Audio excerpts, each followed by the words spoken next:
Hello, you're watching Outside Xbox. This is Show of the Week. I'm Jane. And I'm Mike. This week we predicted scares with spooky accuracy in horror game The Park. I think the swan's face should turn all the way around. Yeah, probably that. Oh, no! The swan head totally did turn around, like you said. Quack, quack, quack. I wish I wasn't so good at predicting horror. Nailed it. Oh, is Wednesday Adams going to poke her face at the window? It's Laura Henman. What? Ah! Damn it! Wednesday Adams. I told you that was going to happen. And again. I predict that Andy will be attacked by a horrible floating skull.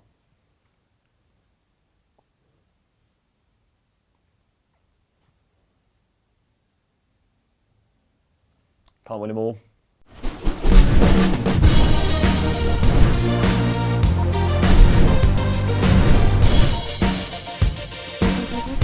Maybe we just need to wait a bit longer. Yeah, maybe. While we do that, why don't we talk about what other games we've been playing this week? Oh, cool. I've been playing that one where you wear as many hats as possible and then go to the shop and see if anyone says anything.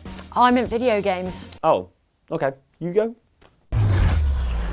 Well, Mike, for me, it's been Mirror's Edge Catalyst, the first-person free-running game that, unlike your weird hat game, doesn't make me look silly. Except when I slip off the edge of a building and fall to my death. It happens to the best of us, hey Faith? The new Mirror's Edge turns back the clock to show us a young Faith in an open world with refined combat and a fleshed-out origin story. Mirror's Edge fans who have been waiting over 7 years for a follow-up to the original game from 2008 can have a go on this prequel/reboot a week early if they subscribe to publisher EA's service EA Access. EA Access members get 6 hours to preview Mirror's Edge Catalyst, starting on the 2nd of June with the game launching properly for everyone else the following week. The progress players make in this sneaky 6-hour head start carries over into the game proper, unlike with the Mirror's Edge Catalyst beta back in April, so you can be that much closer to acquiring Faith's new grappling hook, the one we're still yet to get our hands on. As keen as we are to swing around the city of glass like an urban she-Tarzan, and as much as we're pumped to explore the kind of open world for which this whippy traversal is best suited, we're looking forward in particular to getting the full story behind Faith's early days as a runner, what makes the game's nebulously evil corporation actually evil, and why her team of anti-establishment runners all dress like they're on their way to a warehouse rave. I'm gonna send a clear message to Kruger. Then you'll have to shoot me too. Go on, girl. Save us all. So wait, how does Faith pay for all her tattoos and fingerless gloves? She hasn't got a job. She's a runner. You know, she's part of this group of anti-establishment elite parkourists who have a side business in delivering stuff. Right, so another terrible video game delivery company. Terrible, what? You seem annoyed. Noah said something about a delivery? Bread and butter of our trade. I am, by the quality of video game delivery companies nowadays. Technically, the runners in Mirror's Edge are couriers, but frankly, if you're prepared to entrust your precious parcels to a bunch of illegal parkourists in the hopes they don't drop it off a skyscraper or straight up fall to their doom, you're asking to be disappointed. But it's not worth it if he does. Damn it, you've ruined everything! And if you need more convincing, just look at these 5 examples of what happens when video games do delivery services. In the post-apocalyptic super mutant stuffed wasteland, good help is hard to find. But I tell you what, this is the last time I use Mojave Express to deliver a platinum chip anywhere. You've made your last delivery, kid. Sorry you got twisted up in this scene. Lead character the courier only makes it as far as Good Springs before he's intercepted by Benny, has the chip stolen, and ends up dumped in a shallow grave. Truth is, the game was rigged from the start.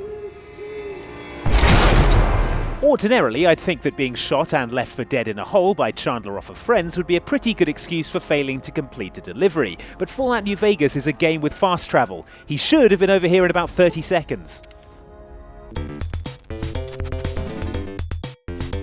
In what we can only assume is a damning satire of sub-minimum wage work, the Paperboy in Paperboy gives only slightly more than 0 Fs about what state the Daily Sun arrives in. His trademark method of hurling the papers from a moving bicycle seems to cause substantially more damage than the price of the newspaper. Don't tell my boss. Are we sure he's not delivering bricks wrapped in newspaper? So yes, let's all take a moment to appreciate delivery so bad it not only makes but fills the entire front page of the newspaper he was supposed to be delivering. Paperboy, we salute you. Oh no! If you'd gone to all the trouble of showing up to the post office with your letter, fighting your way through the hordes of aliens that have infested the place, and carefully selecting whether to send your letter by first class or overnight mail, you might reasonably expect your letter to actually be delivered.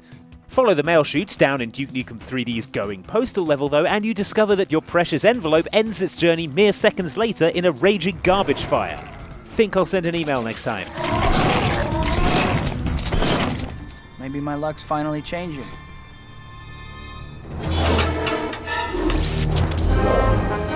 Clearly having bankrupted himself buying red and blue neoprene for his fancy spider suit, in Spider-Man 2, Peter Parker could earn himself a bit of extra cash on the side by delivering pizzas. Hey, Parker, I have pizzas waiting to be delivered to customers because you weren't here. Hurry and deliver these and don't mess things up. Forget the 7.5 minutes Tobey Maguire got in the movie. Mr. Aziz expects you to get multiple deliveries to multiple locations in under 2 minutes, and if you jostle the pizzas too much, you fail the mission. Regardless of how careful you are, I guarantee all the toppings would end up stuck to the top of the box. I don't care how many little plastic tables they put in there. You did good, Parker. The very worst delivery guy in video games has to be the postal dude. He's not wearing his US Postal Service uniform, his van is nowhere to be seen, and he doesn't appear to have brought a mailbag along. Also, he's shooting everyone. Die. What do you mean he's not actually a postman? They called the expansion pack Special Delivery. Eat that, sucker. Now I know why the game was banned in over 10 countries. Trade descriptions. Now it's time to see what's written in the comments and in notes on the back of safe house doors in Homefront the Revolution. Remember, no north. We're the other guys. We're the Americans. Okay. I have a bad feeling about this resistance movement. First up this week, your comments on last week's show about Overwatch and the video game Londons you wouldn't want to visit. London is supposedly a glorious city of art, culture, history and diversity, full of landmarks, museums and, more recently, lots and lots of Starbuckses. Try telling that to video games though, which turn our fair city into your classic post-apocalyptic hellscape, only with better accents and worse weather. There were more good suggestions from new Oxboxers, such as commentographer Zayed Azam, who says, "What about Fallen London? Hell is so close, the Devils have their own embassy." Oh, that reminds me, I need to get my Hell visa renewed. Has it been a year already? Yeah.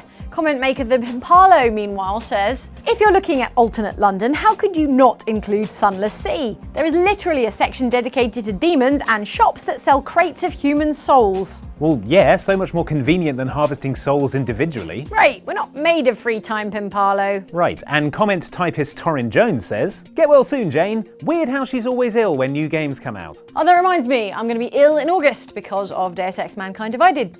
I mean, flu. Oh no, get well soon. In the future. Moving on, here are your comments on this video in which Mike and Andy travel to Fallout 4's mysterious island of Far Harbor. A magic boat ride? While I know the sea, starting to regret hiring this detective. Sentient webpage TKHTML is quick to defend against your unnecessary sarcasm. Well, it was a pretty magical boat ride in your character's defense. You didn't hit anything or slow down, and you magically walked from Massachusetts to New England like it was nothing. Yeah, so get off my case, Nick. I know my partner here can be a little glib, but we won't rest until we get to the bottom of this. Comment composer Daniel Delgado, meanwhile, thinks that it looks like Pyramid Head just got himself a little brother, Andy Lobster Cage Head. What are you talking about? My lobster trap hat is stylish and modern, not creepy and weird like Pyramid Head. What about the hook? Oh yeah, that. Look at me, I look amazing. Speaking of the hook, commentator Creator says, looking for the most awesomest detective in Far Harbor, Andy can hook you up. Also, if you're a ghoul. Nice. That's good.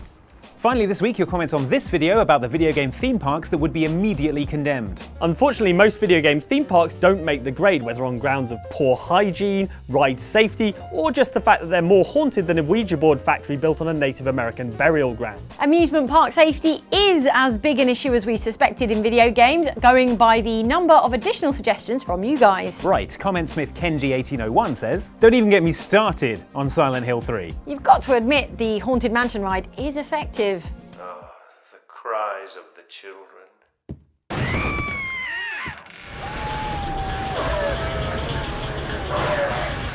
On the other hand, comment scribe Cypher7850 says, didn't they forget Carnival?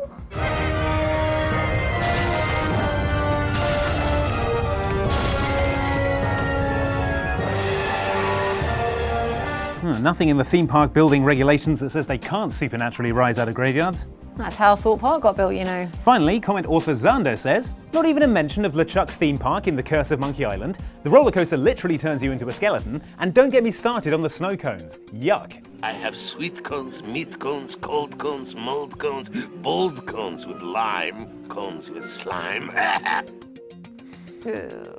Okay, I'm gonna go see how Mike's getting on. Okay, bye. That's it for this week's show, but I'm working on a theory that YouTube likes are a source of clean, renewable energy. Okay. In order to test this theory, I'm going to need to gather as many YouTube likes as possible, so I'm going to need you to press the like button for science. There it is. Thanks for watching. We'll see you next time. I'm just going to go to these shops. Do you want anything? No.